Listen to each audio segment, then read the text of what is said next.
Naam, wana ukuu wa Mwafrika, tunaendelea bado kuwapa updates za mambo yanayoendelea katika taifa la Kongo, hususan Kongo Mashariki ambako kumekuwa na migogoro ambayo inayoendelea huko. Lakini kwa taarifa tu ni kuwa kuna taarifa imetoka kuwa huko katika mji wa Walikale, ndege ya Rwanda imepigwa na wazalendo au imedunguliwa na wazalendo. Na hii ni kwa nini? Ni kwa sababu ya makubaliano ambayo walikubaliana nchini Qatar, Doha, kati ya rais wa Rwanda na rais wa Kongo kuwa basi ifike mahali ambapo ile wanaita ceasefire deal, yani vita viishe au vita vikomeshwe. Lakini bado ikaonekana kuna ndege ambayo, kwa sababu wakati yale yakiendelea kule, hawa viongozi wamekaa kule kuwa hivi vita viishe, huku bado M23 waliendelea na mapigano wakaendelea na kuchukua kabisa na vijiji vingine. Ni kama hiyo huo mji wa Walikale ambapo sasa wao waliendelea. Na nakumbuka kauli ya Colonel Nangaa, kwa sababu baada ya mazungumzo yale kule Doha, Qatar, tunakumbuka viongozi hawa walitaka vita visimame kwa kila upande. Na ni kwa maana kuwa rais wa Rwanda aliwaamuru au M23 waache vita, na rais wa Kongo pia na akawaamuru jeshi la Kongo liache vita, kwa sababu sasa kumbuke hii ni ceasefire deal. Kwa hiyo matokeo yake ndivyo hivyo. Lakini upande wa M23 wao waliendelea, na nakumbuka kauli aliyokuwa ameiongea Colonel Nangaa kuwa sisi madam hatujui ni nini kilichoongelewa huko, sisi bado tutaendelea tu.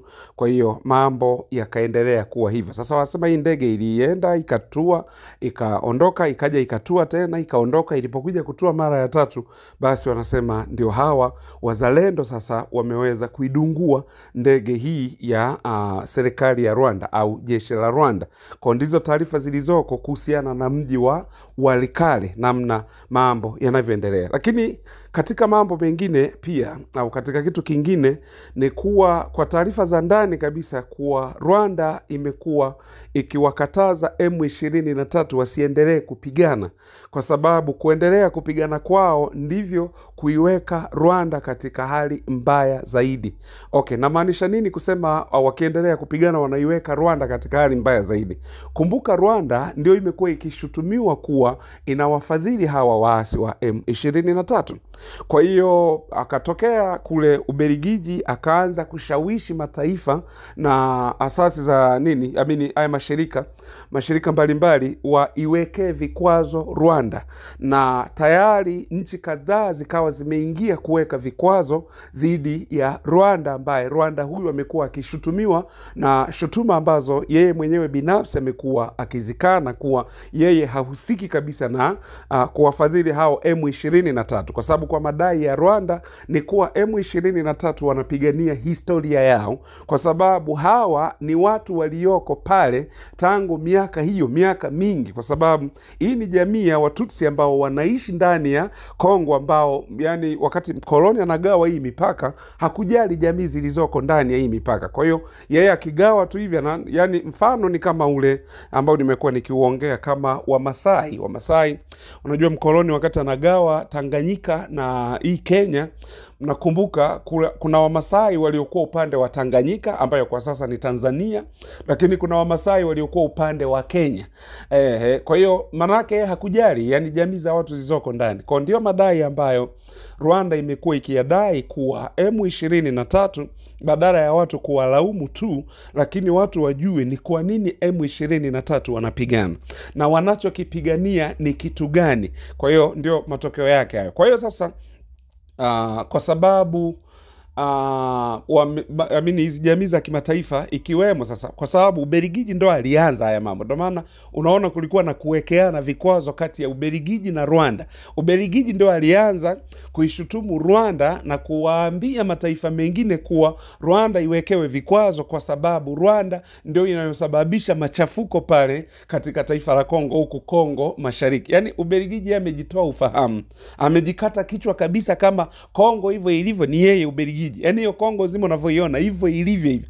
Tangu hizo enzi hizo za miaka 1800 huko. Haya, tukiachana na 800, njoo 1961 walipomuua Patrice Emery Lumumba ndani ya taifa la Kongo, ndio pale Kongo ilianza. Yaani hii ni matokeo ya mambo mbalimbali yaliyofanyika huko na Mbelgiji. Lakini Mbelgiji yeye hakuona dhambi yake, ila alijua tu hapa atakuja kushtukiwa, sijui ndio maana sasa lawama hizi zikaanza kutupwa upande wa Rwanda. Kwa hiyo Rwanda sasa serikali ya Rwanda imefanya kikao na M23 kuwa wanatakiwa waache kupigana vita, kwa sababu kadiri wanavyoendelea kupigana vita ndivyo wanavyoendelea kuiweka Rwanda chini ya vikwazo vingi vya kimataifa. Na kama mnavyojua ndugu zanguni, vikwazo vinaathiri. Yaani tusidanganyane, vikwazo huwa vinaathiri, hususan kwa mataifa yetu haya ya Afrika ambayo yanaendelea.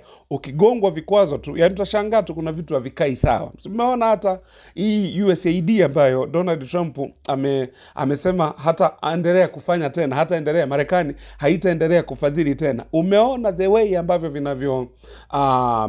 vinavyo yaani viongozi wengi wa Afrika namna wanavyokuwa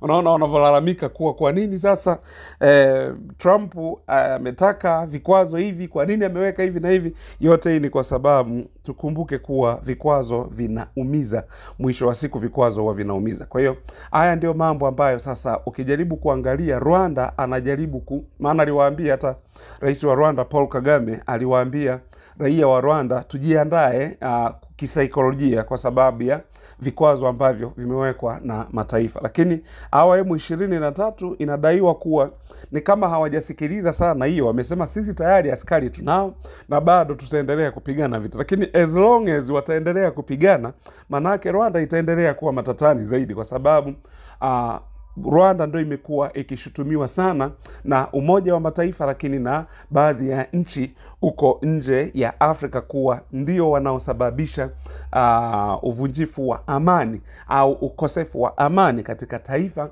ili la Kongo, hususan Kongo Mashariki.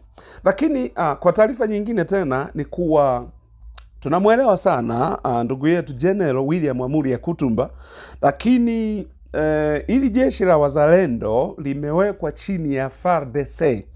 Na ndio maana unaona ukiona wazalendo wengine wanaoenda kupigana, ukumbuke hawa wazalendo sio, yani wale ni wale wameamua kwenda, lakini kwa sababu ili jeshi la akiba linatakiwa, au ili jeshi la akiba ambalo ni la wazalendo linatakiwa lichukue oda kutoka kwa jeshi mama, jeshi la nchi.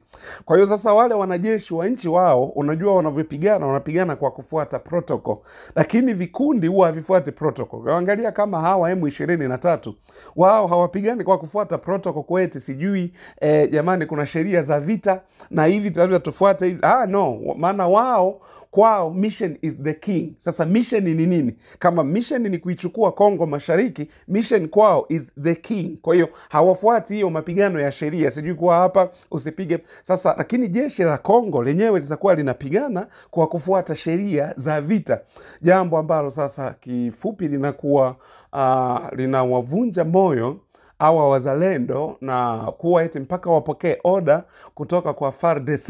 Ndio maana watu wengi wakawa wanashauri kuwa hawa wazalendo kama wanataka kukomboa hayo maeneo kutoka mikononi mwa haya makundi ya waasi, itabidi waanze kwanza kupigana na FARDC. Sasa wakianza kupigana na FARDC tena vinakuwa ni vita vya wenyewe kwa wenyewe. Ndio maana unaona kuna wakati mwingine hao wazalendo wakienda kupigana, hata ili jeshi lenyewe la Kongo, hii FARDC, wanawaacha tu, kwa sababu sasa unajua tena wakisema wawakataze alafu zikaanza tena hizo kuanza kugeukiana, manake mtampa adui nguvu, kwa sababu mtakuwa mmeshaanza kupigana nyinyi wenyewe, wakati nyinyi mnatakiwa muungane na sio kupigana. Kwa haya ndiyo yanayojiri huko sasa, kitu ambacho watu wengi wamekuwa hapa wakimlaumu William Amuri Yakutumba kuwa mbona tena haendelezi operation hizi, mbona hapana. Yani Yakutumba sio wa kulaumiwa, kwa sababu kumbuka yuko chini ya jeshi hili ambalo ni jeshi la FARDC, jeshi la Kongo. Lakini Upande mwingine, wanasiasa upande huu wa Kongo Mashariki, wao walikuwa wanatupa lawama kidogo kwa Tshisekedi, kwa sababu Tshisekedi wakati yeye anaacha kupambana na amewaambia wanajeshi msipambane, upande wa pili M23 wao wanaendelea kupambana. Kwa kama ni miji, manake wataendelea kuchukua miji, kama ni maeneo wataendelea kuchukua maeneo. Kwa ndio maana unaona hawa wakasema hapana, sisi wazalendo ndio tunataka wapambane zaidi. Lakini jambo lingine zaidi hapo lililopo ni kuwa kama Tshisekedi anaona hawa wanajeshi wasipambane, je, mpango wake bado ni ule ule wa Marekani aje achukue madini? Je, kuna mpango gani? Kwa hiyo haya ndiyo mambo ambayo yanaendelea katika taifa la ndugu zetu wa Kongomani, ambao tunatakiwa tuendelee kuwaombea. Lakini mwisho wa siku sisi wote ni wa Afrika, tunatakiwa tuungane, tuje tuwe kitu kimoja, tuache kuuana, tuache kupigana. Ni aibu kubwa sana, zaidi ya miaka 60 ya uhuru ndani ya Afrika bado watu tunauana na bado watu tunapigana. Sasa ili ni kuombea, tuwaombee Wakongomani ndugu zetu ili wasiendelee kuuana, wasiendelee kupigana, kwa sababu kupigana kwao kunasababisha maafa kwa raia ambao raia hawa hawana hatia, maskini wa Mungu, raia ambao mpaka wanaacha makazi yao wanakimbia. Kwa haya ndiyo yanayojiri katika taifa hili la Kongo, huko Kongo Mashariki. Kwa hiyo mji wa Walikale bado unaendelea kupiganiwa, lakini pia vile vile huko Bukavu pia na kwenyewe bado hivyo. Kuna mtu mmoja alisema inabidi nijue jiografia ya Kongo, akasema kuwa Bukavu haiko mashariki mwa Kongo. Nikamshangaa, nikataka arudi kwanza kwenye ramani yake ajaribu kuangalia, kwa sababu unapoongelea Bukavu ni Eastern Congo, sio mahali kwingine. Kwa hiyo ndugu zanguni, nawashukuru sana, lakini unapoendelea kuomba kwenye maombi yako, waombee sana Wakongomani na ombea ukanda huo wa maziwa makuu ili amani iendelee kuwepo, kwa sababu vita hivi tumeona tena Burundi na wao wamesema wanajiandaa, Uganda na wao wanasema wanajiandaa. Sasa je, tutakuwa tunapigana vita tu, yani hakuna amani? Kwa tunawaombea ndugu zetu ukanda huo kuwe na amani. Asanteni sana.